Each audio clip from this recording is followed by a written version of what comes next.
Is this thing on? Welcome back to Big Mouth and fancy seeing you here in June. Are very welcome, my friends, and especially my enemies. Come in, sit down, no touching.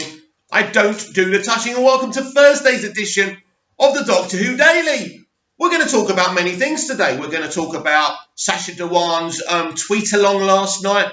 We're going to talk about the Life on Mars tweet along, which is nothing to do with Doctor Who. And finally, we're going to discuss the Torchwood tweet along, and I'm going to tell you what's going on with that. So basically, last night at 7 o'clock, Sacha Dhawan and Mandy Gill tweeted along with both Spyfall Parts 1 and 2. My plan was to tweet along with them, but unfortunately I heard another exciting announcement, which was the two people who created Life on Mars. We're not only going to tweet along to episode 1, series 1, but we're going to tease us about the brand new season 3.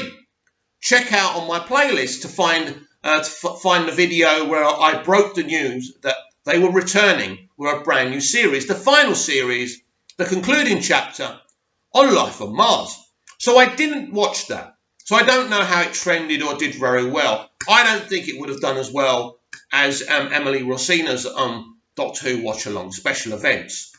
I think it's still fresh in people's minds. I think a few thousand people were probably tweeting along. Sacha Dhawan is a charming guy, a great master. I wanted to tweet along with him, but I had to choose Life on Mars because there's some very, very interesting information which I'm going to talk about right here. But Mick, this is the Doctor Who Daily. It's the apocalypse. It doesn't matter. I don't want to make a third video about this. So basically, Life on Mars Season 3 will be set in Manchester and London if you're interested. It will be a TV show within a TV show. The actual TV show that we're going to be seeing within the TV show is the Tyler Murder Division. I don't know what it's all about. So I'm assuming the other stuff is set in Manchester and London. I don't understand. This is going to be some real kind of great sci-fi concept. So I'm very, very excited. I loved Life on Mars. I think it's one of the most groundbreaking stories ever delivered to the public. And I can't wait to see its conclusion. So that's that. So tonight we've got another exciting tweet along. And tonight it's going to be all about Torchwood Season 1, Captain Jack Harkness. So I'm going to review that episode right now. Captain Jack Harkness is a reward for the fans, the episode. For a long time before, we knew that Jack had secrets. He even teased them in his first 2 episodes of Doctor Who. He told us that his mind had been wiped. So he had stolen somebody's name, which was revealed in this episode, Captain Jack Harkness. So the World War II soldier, pilot, he met Captain Jack Harkness. He stole his name and he stole his identity, right? But he actually falls in love with this guy. Now, this is weird because he actually falls in love with this guy when he goes back in that time frame, right? So it's odd. So I don't know what happens, how he steals that name. Is it a random name and then he meets him in this episode? It's very interesting, something that could be discussed again and again. But the actual concept of this episode is really good. And don't forget, this is part of the season arc. But what they do is they take a pit stop. What they do is they take a breath before the big, epic, conclusive finale, which I'd say the finale of season 1 of Torchwood is one of my favourite finales of all time, along with 24 season 4 finale, Smallville season 4 finale. There's some major epic cliffhanging finales that I will never forget, past and present. But this episode is an emotional episode. It's a character-driven episode. John Barrowman is a 6-foot gay man. Chiseled chin, Hollywood looks, but it's the man's character. It fizzles outside of him, and it's huge. You know he really loves playing this character. He loves it, and he becomes that character. But there's a lot of kind of things you can compare with the Doctor and Captain Jack. I said this yesterday. The Doctor uses a fake name. The Doctor isn't actually the Doctor's name. We know this. Excuse me, I nearly choked on my own saliva. Captain Jack Harkness isn't his name. He has another name, right? He's stolen this man's name once he finds out he's dead, right? But this episode faces Jack with that lie. Goes back in time, not by choice, and with Toshiko, and they're stuck there, and it's difficult for her because she's Asian as well, right? But the point is for this episode, it's about Jack facing what he did. He took someone's name merely because they were dead, and there would be no payback. There would be no one saying, why have you got that name? That's not your name. He was just a dead person in the war. So he's facing the man whose name he stole. But not only that, he falls in love with this man. In a way, you could say that, excuse me, I'm either sneezing at you or getting a fog in my throat or choking on my saliva. I'm just no good. It's very early in the morning, but I've got a big day, so I thought I'd do this video now. So it really is an emotional episode, and really this again sums up the genius of Russell T Davies. This is a brilliant episode. We have really grown to love Captain Jack by this time, but it gives us another level.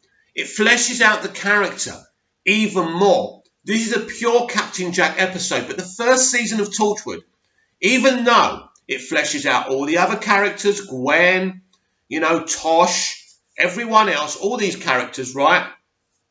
Owen, all of them, right? This is Captain Jack's show. Make no mistake about it. This is why the RTD Doctor Who spin-offs work, like Torchwood and Sarah Jane, because they're about people who have actually had proper relationships with the Doctor, right? Friendships. Class didn't work because the Doctor runs in there in the pilot, runs away, and it's his own thing. I think elements of Class are really, really good. Unfortunately for me, Class ended up being a bit of a CBBC. It was actually more kind of kiddie-ish. I know they tried to be adult at times, but you had a childish mentality, and more childish mentality than Sarah Jane, which attracted many people from different ages, children and adults. In fact, families, mums and dads, sat there and watched Sarah Jane. But Class had no connection really to the Doctor. Apart from the Doctor having these people, bringing them here, hiding them, and then going away again, then coming back for the... did he come back for the finale? I can't remember. Class didn't work, because that's what was one of its issues. But Torchwood and Sarah Jane is about two people who were a big part of the Doctor's life. That's important for the audience, because you connect them to the Doctor. It's an official Doctor Who show. It connects to that well. And Captain Jack's a character we already like. In his first two episodes, we have fallen in love with this character. And what we get in Captain Jack Harkness is an episode that solidifies that love. Even though Jack did a terrible thing, stole this man's name, you see the reasoning why. You see that he's just a person who became immortal from no choice of his own. But if you talk to Russell T Davies, he has hinted in the past that he was already immortal before what Rose did to him as Bad Wolf. That's interesting. Will we ever get to the bottom of that? Don't forget Captain Jack returns this Christmas in the Doctor Who Christmas special. Excited to see that, to see what happens. But as excited as I am about that, Chris Chibnall was on a Doctor Who video talking about the best bits of season 12. No pun intended, by the way. But he did say this. He asked the question, what's going to happen next after this reveal? And he didn't answer that. But it does hint to me that this isn't the end of the story. But this was never going to be the end of the Timeless Child reveal, because she isn't the Timeless Child. It is a lie. The Matrix has been corrupted, and that's why I said to everyone, I kind of like this storyline. It's interesting. It gives the Doctor new depths, and this Doctor is desperate for hidden depths, especially character depths. So I am looking forward to see what they do with that. Let's just see what happens. But please join me tonight over on Twitter. I'm Movies TV Mad. John Barrowman, I better explain to you what's going on if you don't know. John Barrowman will be live tweeting. Now, I don't know if other cast members will be as well because they're all on Twitter, so that'll be interesting. But John Barrowman will be live tweeting from 8 p.m. till 8:45, 9 p.m. I can't remember how long that Torchwood episode is.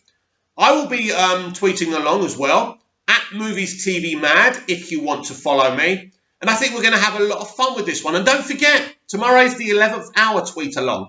That's Emma Racina's baby. And I'm looking forward to that as well. So you see, there are positives to lockdown. Comment down below, and I'll be back tomorrow with even more Doctor Who Daily. See you again soon.